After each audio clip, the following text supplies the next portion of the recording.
আমার স্যার বলতো একজন, ওই সময় আরো স্যালারি কম ছিল। ওই সময় স্যার বলতো, "আমি মাস্টারি পেশায় সম্মানজনক একটা পেশায় এসেছি।" সবাই বলে। আমাকে সারাদিন মনে হয় ১,০০০ সালাম দেয়। বাজারে গিয়ে যদি আমি ১,০০০ সালাম দিয়ে বলি, "১ কেজি মাছ দেন।" কেউ কি দিবে? বাস্তবতা অনেক কঠিন। আমরা স্কুলে ক্লাস নিব, কিভাবে নিব? রুটিনটাও ওনাকে এই শিক্ষা মন্ত্রণালয় থেকে তৈরি করে দিতে হবে। আর যে ব্যক্তি নাকি রুটিন করে, ওই ব্যক্তি কি বাস্তবতা জানে?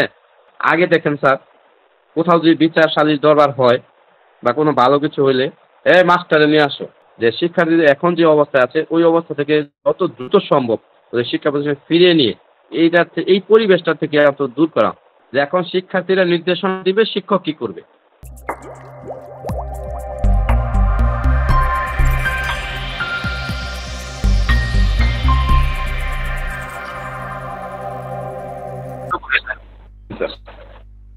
প্রিয় দর্শক মন্ডলী, সালাম ও শুভেচ্ছা জানিয়ে শুরু করছি the NBA show present talk show with the teacher. আমাদের আজকের অনুষ্ঠানে আমন্ত্রিত অতিথি হিসেবে আছেন বঙ্গতাজ তাজউদ্দিন আদর্শ উচ্চ বিদ্যালয় কাপাসিয়া গাজীপুর থেকে সহ শিক্ষক শিল্প ও সংস্কৃতি মোহাম্মদ আক্তার হোসেন স্যার। আসসালামু আলাইকুম স্যার, কেমন আছেন? ওয়ালাইকুম আসসালাম। আলহামদুলিল্লাহ স্যার, ভালো আছি। আপনি ভালো আছেন? আলহামদুলিল্লাহ স্যার, আপনাদের দোয়ায় ভালো আছি। আমরা 6 মাস আগে আপনার সাথে প্রোগ্রাম করেছিলাম। তো 6 মাস আগের বাংলাদেশ আর বর্তমানের বাংলাদেশের এই যে বলা হচ্ছে স্যার বাংলাদেশ 2.0 বা দ্বিতীয় মুক্তিযোদ্ধা বা দ্বিতীয় স্বাধীনতা, এই জায়গাটাকে স্যার আপনি আসলে কিভাবে দেখেন? এটা আসলে বলতে গেলে তো স্যার একটু কঠিন করে বলা লাগে। কারণ ১৯৭১ সালে মুক্তিযুদ্ধ হয়েছিল যে অন্য একটা রাষ্ট্রের বিরুদ্ধে, তখন আমাদের যে বৈষম্যগুলো আসলে মূল উদ্দেশ্য ছিল কিন্তু ওই বৈষম্যগুলো রক্ষা। আর ওই হিসাবে কিন্তু এখন বর্তমান প্রজন্ম যেটা দেখতে যাচ্ছে যে এই সরকার ১৫ বছর শাসন করে কিছু কিছু জায়গা আছে যে দাবিগুলা ছিল সাধারণ মানুষের বা ছাত্রদের, ওই একেকটা সেক্টর সব জায়গায় যে ভালো করেছে এমনটা না। কোথাও কিছু জায়গায় বৈষম্য হচ্ছে। বৈষম্য বলতে এইভাবে যে কিছু কিছু সেক্টরে যে দাবিগুলো মানা উচিত ছিল আসলে এটা মানা হয় নাই।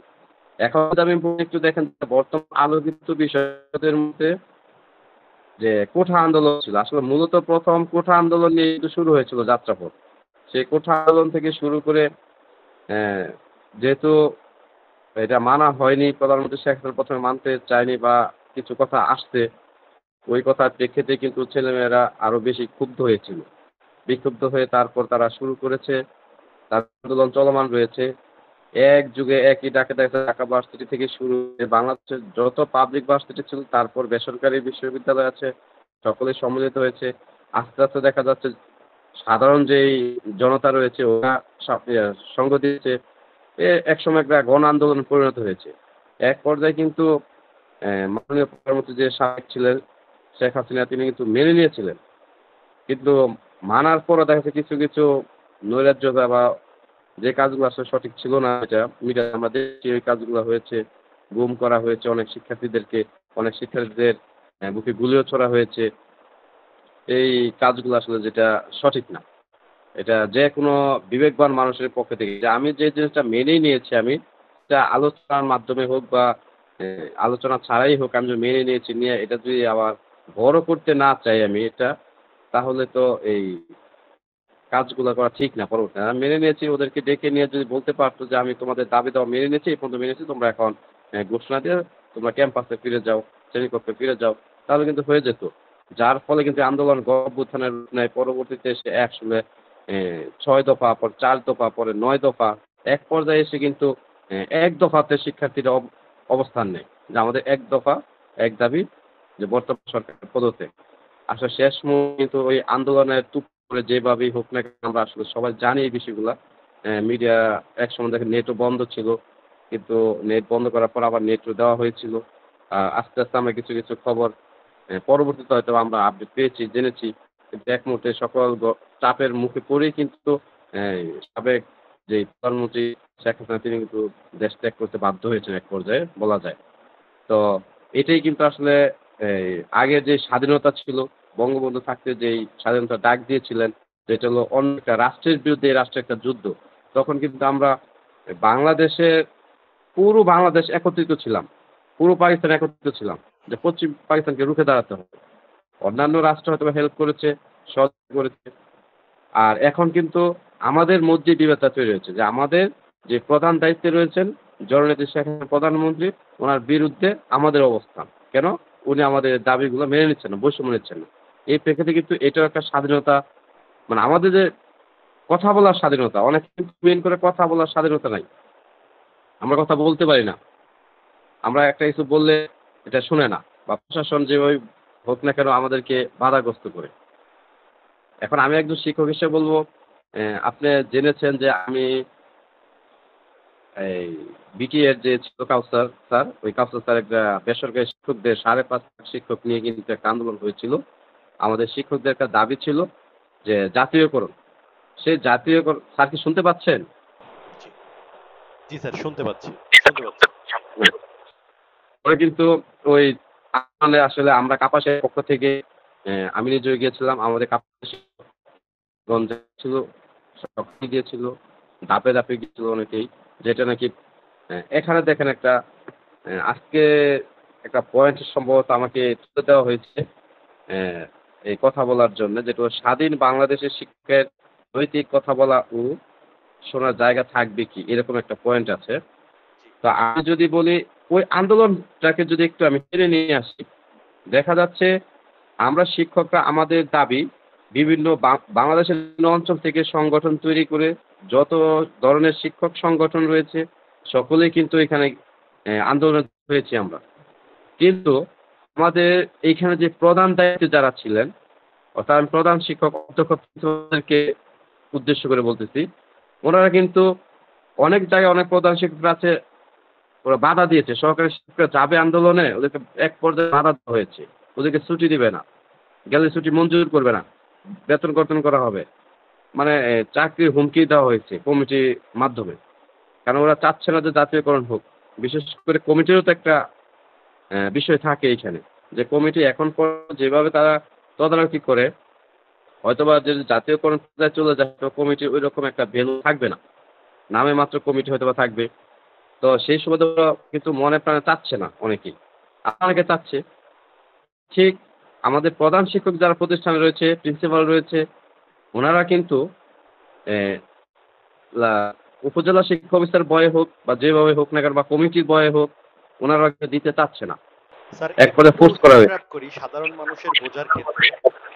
প্রধান শিক্ষকরা আসলে কেন চাচ্ছে না? প্রধান শিক্ষকরা কি জাতীয়করণের আওতাধীন ছিলেন? নাকি প্রধান হ্যাঁ। শিক্ষকদের উপরেও স্যার শিক্ষা অফিসার থাকে, সভাপতি থাকে, তাদের দলীয়করণের কোনো চাপ ছিল? মানে এর কারণটা আসলে কি ছিল? কি বলে মনে করেন স্যার? স্যার আমি এটা বলতেছিলাম যে প্রধান শিক্ষক কিন্তু যেটা বললাম কমিটি প্রাধান্যটা অতটা থাকে না। যার কারণে কমিটির সাথে ভালো একটা লিয়াজও কিন্তু ম্যাক্সিমাম প্রধান শিক্ষকদের থাকে। ওই প্রধান শিক্ষকরা ওই কমিটির লিয়াজও মেইনটেইন করতে গিয়ে বা ওই যে বলছে যে পারিপার্শ্বিক যে রাজনৈতিক প্রেক্ষাপটে যে সভাপতি আসে, অনেক প্রতিষ্ঠানে রাজনৈতিক ব্যক্তিবর্গেরা আসে। আবার ওনাদের যেই একটা ক্ষমতার প্রয়োগ থাকে এইখানে, এই প্রয়োগটা পরবর্তী নাও থাকতে পারে। এটা হিসেবে প্রধান শিক্ষককে ভাইয়ে রাখা প্রধান শিক্ষককে ফোর্স করা হয়, প্রধান শিক্ষক এভাবে ফোর্স করে। কিন্তু প্রধান শিক্ষকদের চান না এরকমটা না। এটি বললাম অনেক প্রতিষ্ঠানে ডাইরেক্টলি কমিটির সাথে লিয়াজোগ করে প্রধান শিক্ষকরা সহকারী শিক্ষকদেরকে ফোর্স করা হয়েছে। আবার অনেক সময় দেখা যাচ্ছে প্রধান শিক্ষকরাও মনে প্রাণে চাচ্ছে কিন্তু ওইভাবে বলে নাই, কিছু বলে নাই।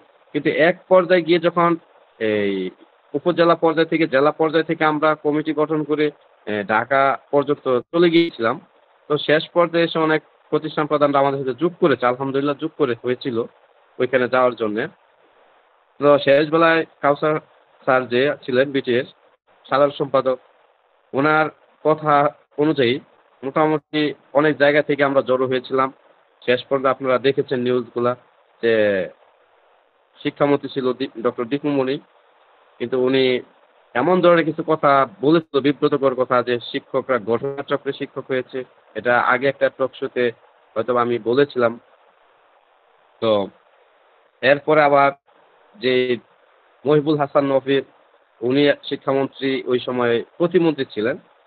তখন উনি কিন্তু একটা আশ্বাস দিয়েছিলেন যে, আমরা সামনে একটা বাজেট আসলে বা সরকার ওই নির্বাচন আগ মুহূর্তে ছিল যে শেষ হলে আমরা ক্ষমতায় আসতে পারি, আমরা শিক্ষকদেরকে জাতীয়করণ করতে না পারি, অন্তত কিছু বৈষম্য দূর করব। বৈষম্যগুলা কি দেখেন, সরকারি মাধ্যমিক বিদ্যালয়ের শিক্ষকরা তারা এ ১০ম গ্রেড থেকে তাদের যোগদান শুরু হয়।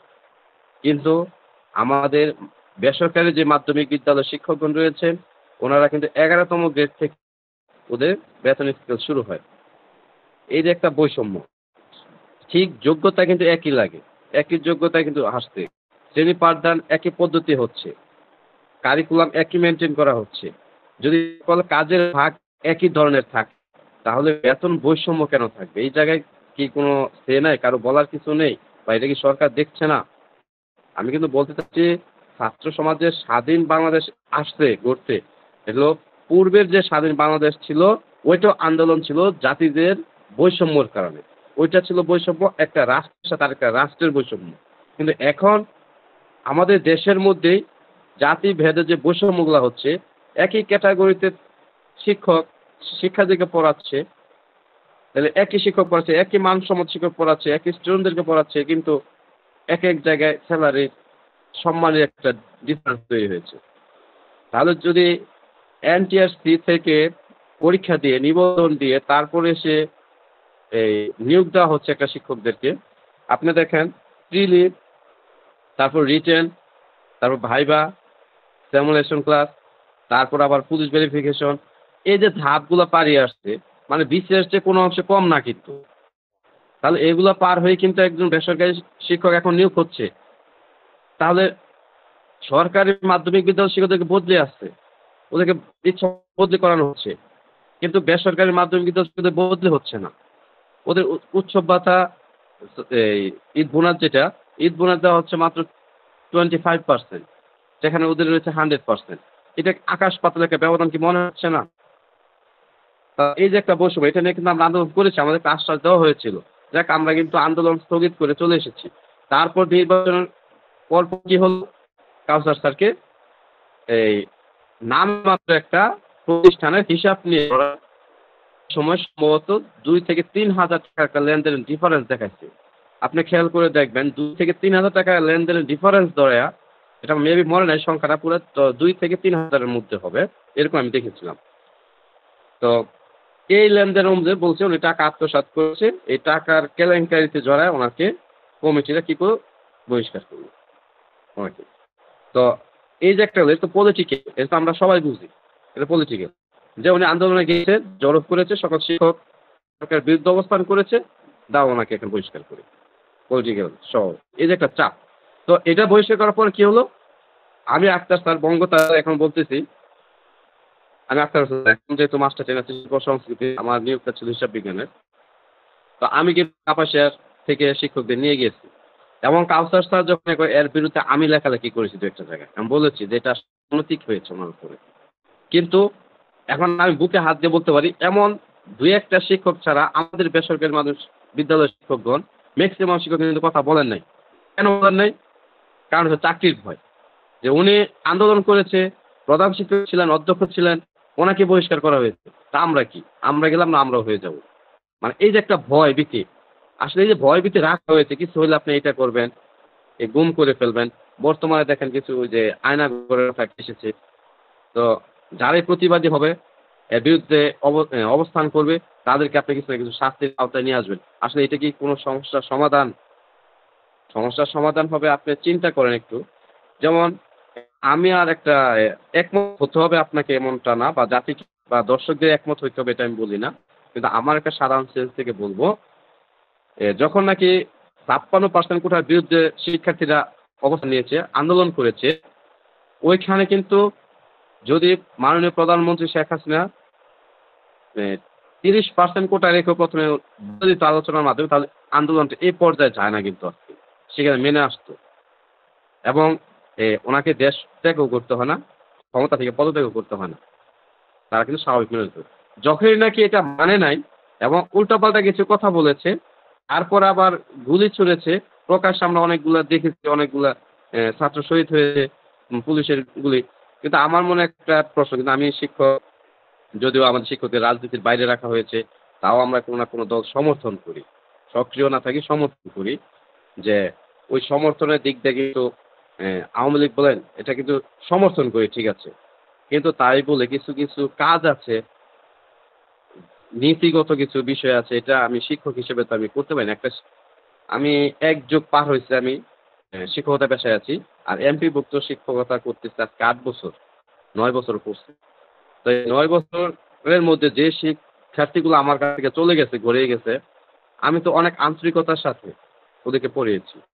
আজকে যখন ওই শিক্ষার্থী রাজপথে মাঠে একটা দাবি কুঠা নিয়ে আন্দোলন করে না পানি পাচ্ছে, না খাবার পাচ্ছে, আপনি ওদেরকে কি করছেন? দল ছাড়া ছুটে গেল, ওকে গুম করে ফেলছেন। তারপর পুলিশকে বা সেনাবাহিনীকে, প্রশাসনকে, সশস্ত্র বাহিনীকে অর্ডার দিয়েছেন, আদেশ দিয়েছেন গুলি করার জন্য। যদি আদেশই না দিবেন, তাহলে কেন গুলি ছুড়বে?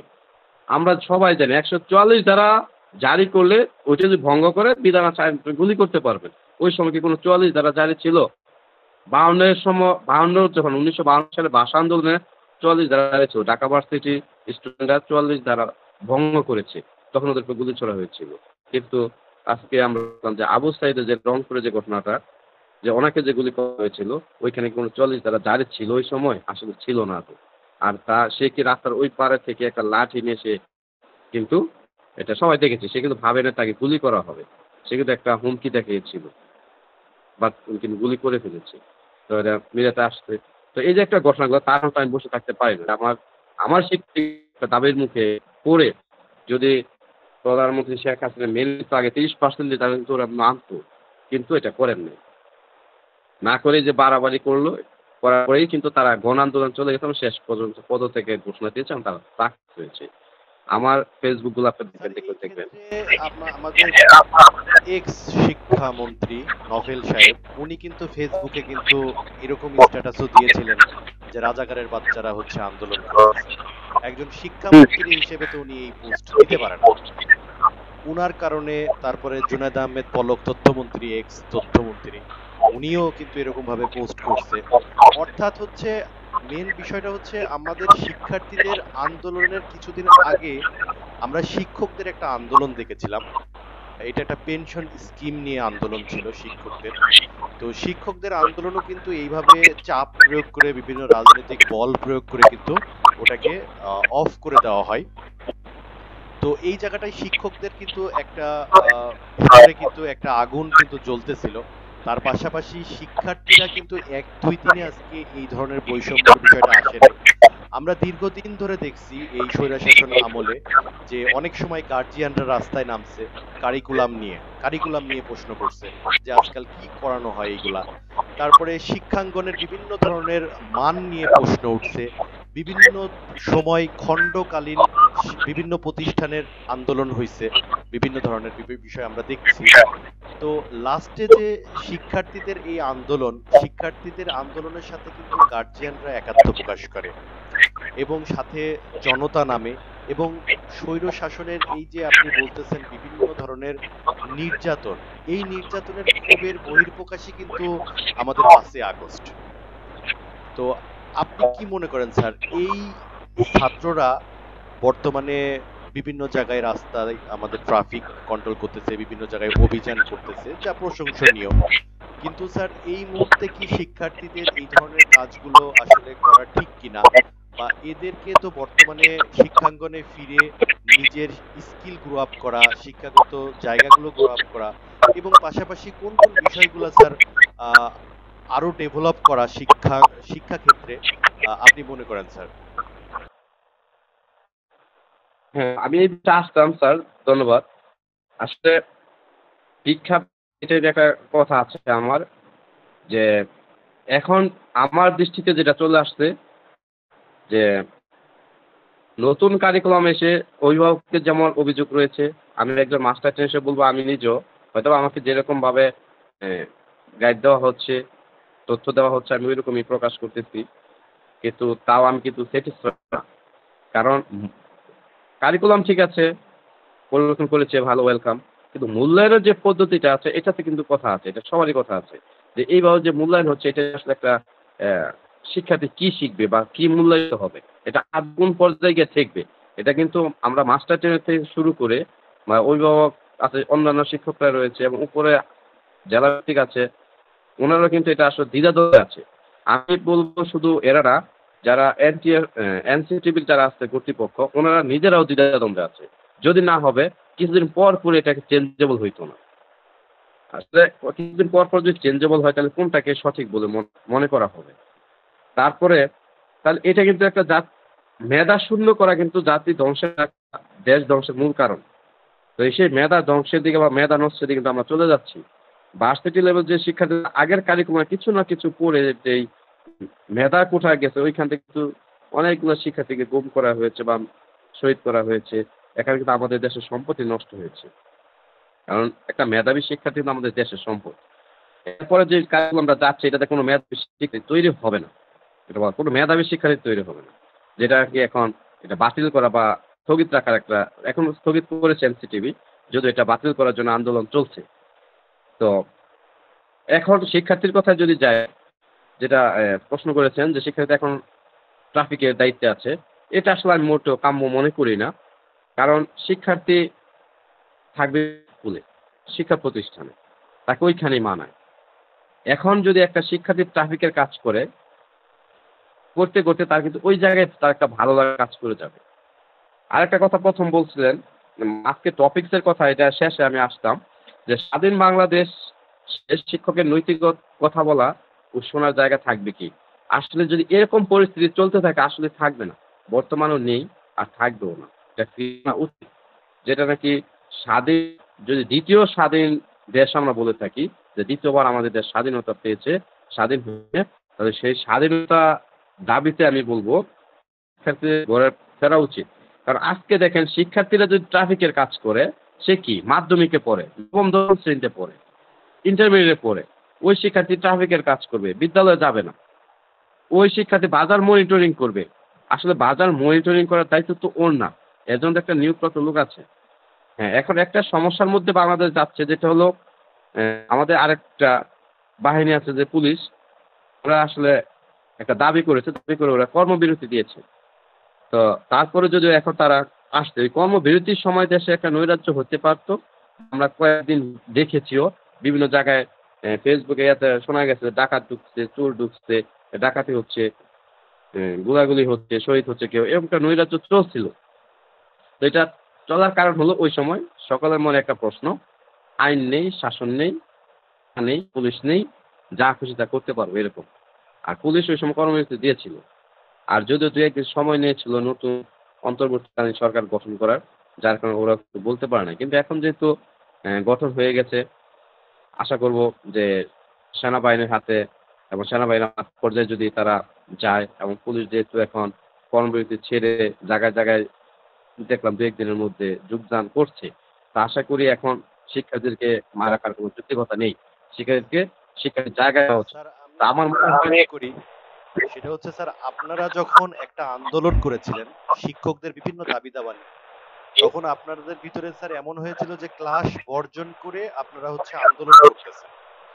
তো তখন পুলিশের অনেক ঊর্ধ্বতন কর্মকর্তা বলেছিল মিডিয়াতে এসে যে এরা কেমন শিক্ষক যে ক্লাস বর্জন করে এসে আন্দোলন করে, তাহলে আজকে এরা কেমন পুলিশ যারা দেশের নিরাপত্তা না ভেবে তারা তাদের কাজকে বর্জন করতেছে আর এই শিক্ষা অঙ্গনের স্টুডেন্টদেরকে দিয়ে এই ধরনের কাজ করাচ্ছে।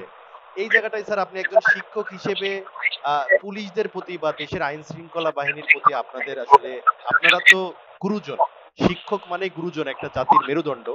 আপনারা স্যার এই জায়গাটা আপনাদের আপনাদের আপনার মতবাদটা আসলে কি হবে পুলিশদের উদ্দেশ্যে বা আইন শৃঙ্খলা বাহিনীর উদ্দেশ্যে? এখানে স্যার শিক্ষক যদি কারিগর হয়, জাতি গড়ার কারিগর হয়, আমি বলব বাংলাদেশের প্রেক্ষাপটে আসলে হচ্ছে না, হয়ে উঠছে না। আগের যে কারিকুলাম ছিল, ওই সময় কিন্তু শিক্ষকের হাতে যখন ব্যাট ছিল, মানে ছেলেমেয়েরা ভয় পাইতো। আমরা নিজেরা পড়ে এসেছি। একটা শাসনের মাত্রা ছিল। আর এখন যখন এই কারিকুলাম এসে আস্তে সবকিছু উঠিয়ে দিল। এখন শিক্ষার্থী নির্দেশনা, আমি এই কথাই বলতেছিলাম স্যার, যে এখন শিক্ষার্থীরা নির্দেশনা দিবে, শিক্ষক কি করবে। যেহেতু এই আন্দোলনের পরে গিয়ে শিক্ষার্থীরা এখন সবকিছু করছে। এই যে আপনি ট্রাফিকের কথা বললেন, বাজার মনিটরের কথা বললেন, আরো কিছু কথা আসছে, যে সকল জায়গায় শিক্ষার্থীকে দেখছি। যদি শিক্ষার্থীরা এইখানে দেখেন, দশম শ্রেণী পড়ুয়া শিক্ষার্থী যদি এই কাজগুলো করতে চায় বা এটাকে অনুমোদন দেওয়া হয়, তারা এটাই করবে। তাহলে ওই শিক্ষার্থী কিন্তু শিক্ষককে বলবে আজকে আমি ক্লাস করবো না, আজকে এটা করবো না, বা আজকে আমি স্কুলে যাবো না। মানে ওদের কথা শুনবে সব জায়গায় যেটা হচ্ছে। তাহলে একা শিক্ষকের কিংবা কথাটা শুনবে কে? শিক্ষার্থীরা তো স্যার এমনও হইতে পারে, বলতে পারে আপনাদেরকে যে আমরা তো দেশের প্রধানমন্ত্রীকে সরাই দিছি, আপনি স্যার কে? মানে কে? হইতেই রাইট, পারে স্যার একটা রাইট। পর্যায়ে। যে আমরা আন্দোলনে প্রধানমন্ত্রীকে সরিয়ে দিয়েছি। আর আপনাকে এই কথা কিন্তু আসবে, অনায়াসে আসবে। কারণ সকল শিক্ষার্থী বলবে না, কিছু কিছু শিক্ষার্থী বলে বলে ফেলবে। কিছু বলা যাবে না, শাসন বারণ থাকবে না। কারণ তাদের কিন্তু একটা দুঃসাহস চলে এসেছে। কিন্তু এটা দীর্ঘদিন চলতে দিলে কিন্তু এটা মানে স্কুলগামী থাকবে না, ঝরে পড়া শিক্ষার্থীতে রূপান্তর হবে। যে মেধা নিয়ে যে আন্দোলনটা হয়েছে, মেধা কিন্তু এমনিতেই থাকবে না। যে আন্দোলন আসলে বিফলে চলে যাবে আমি মনে করি। তো পুলিশ বাহিনীর কথা বলবো, শুধু পুলিশ বাহিনী না, আরো অনেক লোকেরা আছে যারা শিক্ষকদেরকে মন্তব্য করে কথা বলেছে। আসলে বোঝা উচিত, গার্মেন্টস শ্রমিকরা যখন আন্দোলন করে তাদের স্যালারি আপনি খেয়াল করেন স্যার, 12,500 টাকা ওদেরকে সর্বনিম্ন স্যালারি ধারণ করা হয়েছে। এখন গার্মেন্টসের শ্রমিক, খেয়াল করবেন, গার্মেন্টসের একজন শ্রমিক অষ্টম শ্রেণী পাশ করুক অথবা পঞ্চম শ্রেণী থাকুক, অনেক সময় পঞ্চম শ্রেণী পড়েও না, পঞ্চম শ্রেণীর একটা সার্টিফিকেট নিয়ে স্কুল থেকে তারপরে কাজের অভিজ্ঞতা ওনাকে দেওয়া হয়, 12,500 টাকা স্যালারি। তাহলে একটা শিক্ষক যদি জাতি গড়ার কারিগর হয়, আজকে ম্যাজিস্ট্রেটের চেয়ারে বসেছেন আপনি, আপনাকে সচিবালয়ে বসেছেন, আসলে একটু পিছনের দিকে একটু যদি যান, যে প্রাইমারিতে আপনার প্রথম শিক্ষা দান করেছে কে, মাধ্যমিকে শিক্ষা দান করেছে কে, উচ্চ মাধ্যমিক শিক্ষা দান করেছে কে, আপনি সবকিছু কি ফেলে দিতে পারবেন? কিছু না কিছু কি শিক্ষা আসেন নাই? নাকি বলছেন কোনো শিক্ষকদের কোনো অবদান নেই? তা শিক্ষকের যদি অবদানই থাকে, তাহলে আপনি ওই জায়গায় গিয়ে আপনি কি মূল্যায়ন করেছেন? আমি যদি বলি শিক্ষামন্ত্রী নওফেলের কথা, উনি যে ধরনের কথাবার্তা বলছেন শিক্ষকদেরকে, এবং শেষে যে আশ্বাসটা দিয়েছে, উনি ক্ষমতায় এসে পরবর্তী নির্বাচনে জয়ী হয়ে আবার যখন পদোন্নতি হয়েছে, শিক্ষামন্ত্রী হয়ে গেছেন, তখন উনি কথা ঘুরিয়ে ফেলেছেন। এবং শুধু এটাই নয়, আজকে শিক্ষামন্ত্রী হিসেবে অন্তত ছাত্রদের পক্ষে কিছু সান্ত্বনামূলক কথা বলা উচিত ছিল। আর শিক্ষামন্ত্রী কিন্তু ছাত্ররা ছাড় দেয় নাই, শিক্ষার্থীরা ছাড় দেয় নাই কথা বলতে। কেন বলেছে? উনি ওইরকম কটু কথা বলেছে বিদায়। আর ওনার প্রতি সকল শিক্ষক সমাজ কিন্তু ক্ষুব্ধ রয়েছে। এখন কিন্তু দেখেন অনেক কিছু ধরা হচ্ছে, বিচারের আওতায় আনা হচ্ছে। সকল শিক্ষক সমাজ কিন্তু একটা কথাই বলছে, কেন শিক্ষামন্ত্রীকে এখন ধরা হয় না, কেন শিক্ষামন্ত্রীকে বিচার কাজ করে আনা হয় না। কারণ উনি কিন্তু অনেক কিছু বলেছে, উনি কথা দিয়ে কিন্তু কথা রাখেননি। শিক্ষক সমাজ কিন্তু ওই সময় আসতো, তাদের দাবিটা নিয়ে আসতো। আর শিক্ষকের পেটে যদি ভাত না যায়, ওই যদি, ওদেরও তো পরিবার আছে। ওই যে একজন বলতো, আমার আমার স্যার বলতো একজন, ওই সময় আরো স্যালারি কম ছিল। ওই সময় স্যার বলতো, আমি মাস্টারি পেশায় সম্মানজনক একটা পেশায় এসেছি, সবাই বলে যে আমাকে সারাদিন মনে হয় 1,000 সালাম দেয়। বাজারে গিয়ে যদি 1,000 সালাম দেয়, বলবো 1 কেজি মাছ দেন, কেউ কি দিবে? বাস্তবতা অনেক কঠিন, বাস্তবতা অনেক কঠিন। তাহলে এই 12,500 টাকা দিয়ে যদি একজন বেসরকারি শিক্ষক নিয়োগ হয় স্কুলে, সে জাতি ঘুরবে। আর গার্মেন্টসের শ্রমিক যখন পরিচয় আসি, কিভাবে আসি? আসলে এটা আসলে দুঃখ লাগে স্যার, এগুলো আসলে বলতে দুঃখ লাগে যে আমরা বলতে পারছি, আন্দোলন করতে পারছি, কিন্তু আন্দোলন করে করুক। আমাদের প্রধানমন্ত্রী যে চলে গেছে, সাবেক প্রধান, তিনি একটা কথা বলছে যে শিক্ষক আন্দোলন কইরা যখন ব্যর্থ ক্লান্ত হয়ে যাবে, তখন আমি ওদের সাথে বসবো, একটা কথা কিন্তু বলেছে এবারই যখন। তো এই যে একটা কথা, শিক্ষকরা আন্দোলন করে ক্লান্ত হবে, তারপর আপনি আলোচনায় বসবেন। তাহলে শিক্ষকদেরকে কিরকম মূল্যায়ন করেছেন আপনি? আপনি কি কোনো শিক্ষকের কাছ থেকে শিক্ষা গ্রহণ করেননি? নফেল মাননীয় শিক্ষামন্ত্রী যে ছিলেন, এক, উনি কি লেখাপড়া করেনি? কোনো শিক্ষকের হাত ধরে আসেননি? তাহলে শিক্ষকদের পরে কটু কথাগুলো বলতে গিয়ে একবারও দ্বিধাবোধ হইল না? আমার কথা হলো, এই কারিকুলামকে বাস্তবায়ন করতে হবে। বাংলাদেশ ছাড়া এমন কোনো দেশ নাই যে শিক্ষকদেরকে অবমূল্যায়ন করা হয়। আর এই কারিকুলাম এসে কি করেছে, শিক্ষকদেরকে চাকরি করবে, চাকরিজীবী বানিয়েছে, শিক্ষক বানায় নাই। খেয়াল করবেন বিষয়টা, এটা অনেক দুঃখের সাথে বলছি।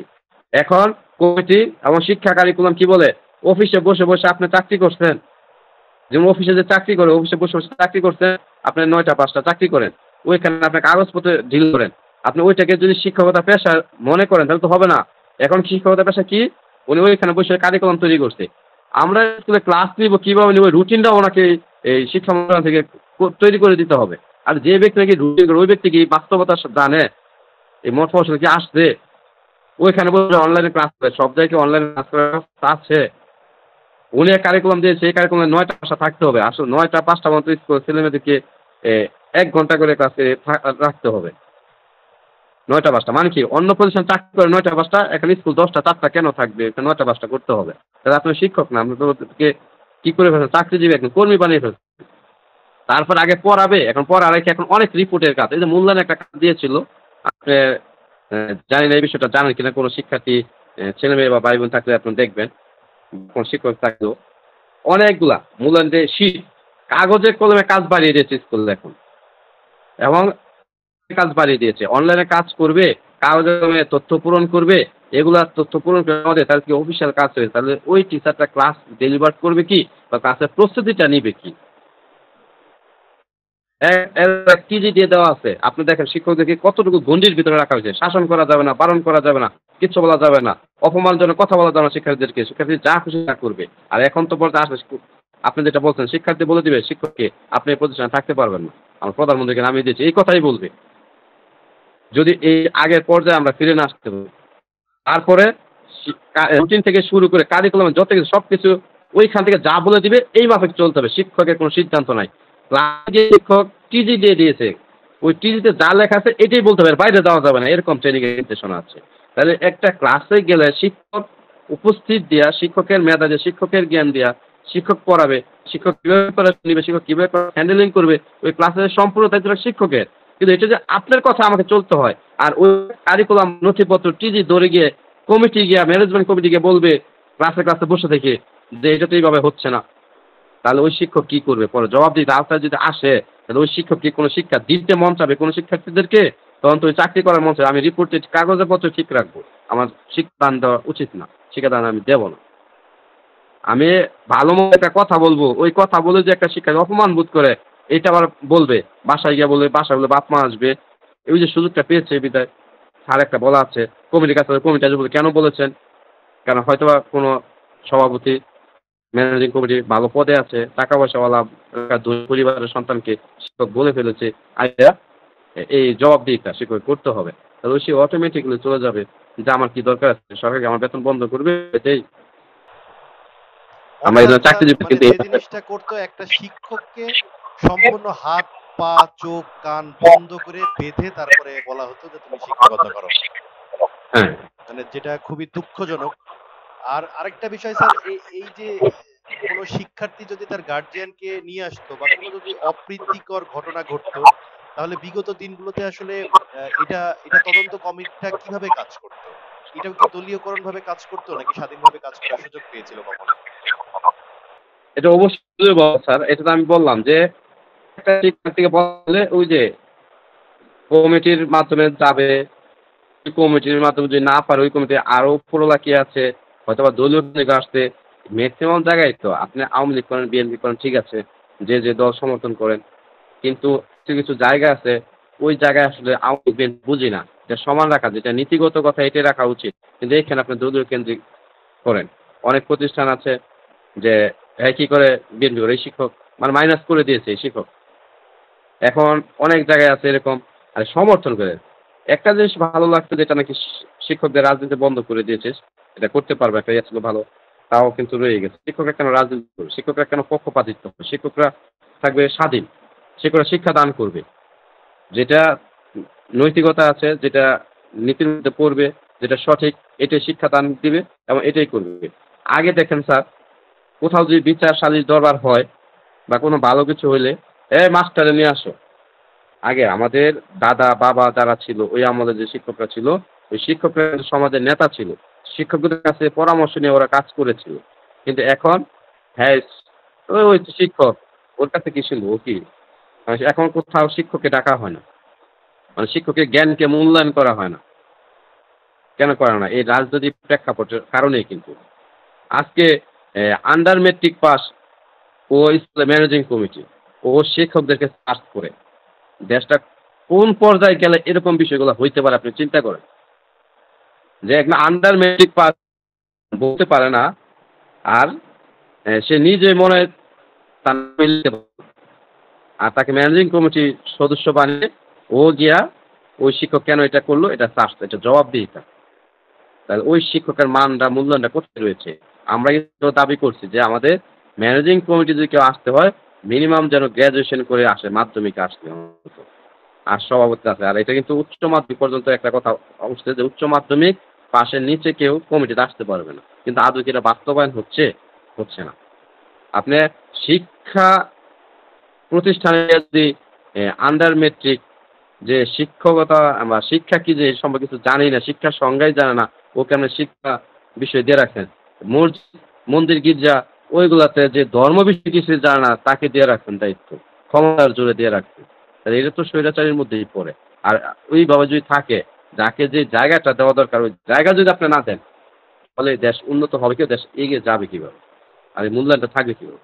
স্যার, আমি আপনার কাছ থেকে খুব সংক্ষেপে কিছু দাবি দেওয়া আশা করব, যেটা ইন ফিউচারে ভবিষ্যতে আমাদের যে শিক্ষা উপদেষ্টা আছেন ওনার দৃষ্টি আকর্ষণ করে আমি চেষ্টা করব যে আপনাদের এই দাবি দেওয়াগুলো বলতে এইগুলো আসলে এইগুলো থাকা দরকার, যে জিনিসগুলো থাকা দরকার সেই জিনিসগুলো এখন শিক্ষাঙ্গনে নাই। মানে খুবই নর্মাল বিষয় যেগুলো থাকা দরকার সেগুলোই শিক্ষাঙ্গনে নাই। তো স্যার, আপনি কি মনে করেন স্যার, আপনার এত দিনের অভিজ্ঞতা শিক্ষাঙ্গনের, আপনি কি মনে করেন স্যার, কি জিনিস চেঞ্জ হলে এবং কি জিনিস সংযুক্ত হলে আপনাদের শিক্ষকদের জন্য খুবই সহজ এবং সরল থাকবে শিক্ষা দেওয়া এবং শিক্ষাঙ্গনকে আরো সুন্দর করে তোলা এবং আমাদের দেশের শিক্ষা ব্যবস্থাকে সুন্দর করে তোলার জন্য? স্যার, আপনার পক্ষ থেকে যা আপনি যদি কিছু বলতেন এই বিষয়গুলো। আমি তার একজন শিক্ষক হিসেবে বলবো যে আসলে এখন বাংলাদেশ যে পরিস্থিতিতে আছে এটা আসলে লজ্জাজনক পরিস্থিতিতে আছে। আর ভবিষ্যতে আমার ছেলে মেয়ে আছে, আরেকজনের ছেলে মেয়ে আছে, সকল ছেলে মেয়ে আমরা সবাই চাই একটা ভালো শিক্ষায় শিক্ষিত হোক, ভালো একটা জায়গায় যাক। বাংলাদেশ থেকে এখন শিক্ষা যেভাবে বিদেশে যাওয়ার প্রবণতা তৈরি হয়েছে, আসলে আমাদের বাংলাদেশ তাহলে এত উন্নত করে লাভটা কি? যদি বাংলাদেশের মধ্যে বাংলা মানুষের কোনো আগ্রহ তৈরি না হয়। যেমন এই শিক্ষা ব্যবস্থাকে উন্নত করতে হলে আমি মনে করি প্রথমে শিক্ষকদেরকে দাবি দেওয়া মানা উচিত।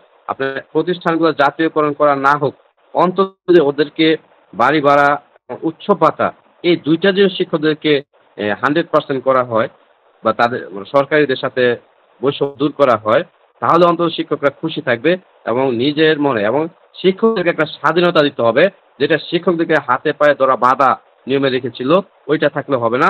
শিক্ষকদেরকে একজন শিক্ষার্থী গড়ার জন্য যা, যা করা দরকার, আগে পূর্বের ন্যায় এরকম পূর্ণ স্বাধীনতা যদি দেওয়া হয়, তাহলে কিন্তু একটা শিক্ষক একটা শিক্ষার্থীকে মানুষের মতো মানুষ করে গড়ে তুলতে পারবে, শিক্ষার্থীর মতোই তৈরি হবে। আর তাহলে আমার হলো শিক্ষকদের যে দাবিটা আছে এটা যদি ১ নম্বরে পূরণ করা হয় কিছুটা হইলো। আর দ্বিতীয়ত হলো তাদের পূর্ণ স্বাধীনতা যদি দেওয়া হয় আমাদের শিক্ষকদেরকে। আর ৩ নাম্বার বলবো আমি যে শিক্ষার্থীদের এখন যে অবস্থায় আছে ওই অবস্থা থেকে যত দ্রুত সম্ভব ওদের শিক্ষা প্রতিষ্ঠানে ফিরিয়ে নিয়ে এই পরিবেশটা থেকে এত দূর করা। হয়তোবা কয়েকদিন গেছে, হয়তোবা কয়েকদিন ওইখানে একটু উচ্ছৃঙ্খল থাকবে, পরে পরিবেশ ঠিক হয়ে যাবে। কিন্তু যত সময় যাবে ততই তারা উচ্ছৃঙ্খল তৈরি হবে, তাদের মন মানসিকতা পড়া থেকে দূরে সরে যাবে, তারা আর কোনোদিন তারা পড়তে পারবে না, পড়ালেখায় মন যাবে না। কারণ এখানে কিছু না কিছু দেখেন, টাকা পয়সার হাত পেয়েছে, কিছু টাকা ওরা পেয়েছে, খরচ করা পেয়েছে, একটা স্বাধীনতা পেয়েছে, একটা নেতৃত্বের ভাব চলে এসেছে যা স্কুলের মধ্যে কিন্তু থাকবে না। তাহলে তার ভবিষ্যৎ অন্ধকার, তার এটা ভালো লাগবে না পরিবেশে গেলে, যত দীর্ঘায়িত হবে। যেহেতু আইন শৃঙ্খলা প্রশাসন বাহিনী রয়েছে এবং এখন যেহেতু নতুন অন্তর্বর্তীকালীন সরকার গঠন হয়েছে, আমি সরকারের কাছে আহ্বান জানাবো আমাদের শিক্ষকদের দাবি দাওয়া আনা হোক, শিক্ষকদের পূর্ণ স্বাধীনতা দেওয়া হোক, আর শিক্ষার্থীদের যত দ্রুত ক্যাম্পাসে ফিরিয়ে নেওয়া হোক, প্রতিষ্ঠানে ফিরিয়ে নেওয়া হোক। আর এই কাজগুলো যদি করা যেতে পারে তাহলে আসলে আর কারিকুলামের যে বিষয়গুলি, কারিকুলামকে একটু সংস্কার করা দরকার। ওঠা যেভাবে সংস্কার করা হয়েছে, আমি কারিকুলাম বাতিলের বলবো না, যে কিন্তু সংস্কার করুক, যে জায়গায় হোক না কেন সংস্কার করে, যে মূল্যায়ন পদ্ধতি রয়েছে এইগুলো একটু সংস্কার করে নিয়ে যাওয়া হোক। একটা গবেষণা করে লিখিত যেন পরীক্ষা হয়। এখন যে পরীক্ষা সেটা লিখিত পরীক্ষা না, যদি এখন লিখিত পরীক্ষা একটা চালু করছে, এটা আসলে পরীক্ষা না, যে এটা নাকি প্রশ্নপত্র আপনি আগে দিয়ে দেবেন একটা প্রজেক্ট তৈরি করার জন্য। তাহলে এটা প্রজেক্ট তৈরি করে, যেটা আমরা আগে বাড়ির কাজ দিতাম, হোমওয়ার্ক দিতাম, একটা প্রশ্ন দিকে ছুড়ে দিতাম আসলে। কিন্তু একটা গণ্ডি থাকা দরকার যে এই টপিকগুলো তুমি পড়বা, তুমি নিজেও জানবা না পরীক্ষা কি আসবে, এটাই তোমার মেধার খেলা, এটাই মেধা দেয়া। কিন্তু এখন বর্তমানে এটা হচ্ছে না। পরীক্ষা দিয়েছিলাম একটা সময়, 100 মার্কের পরীক্ষা হতো, লিখিত পরীক্ষা পুরা। হ্যাঁ, পরীক্ষা একটা প্রশ্নপত্র থাকতো, বুঝতে পারছো। কিন্তু এখন যেটা আছে এটা আসলে কোনো প্রশ্নপত্র না, এটা কিন্তু প্রজেক্ট।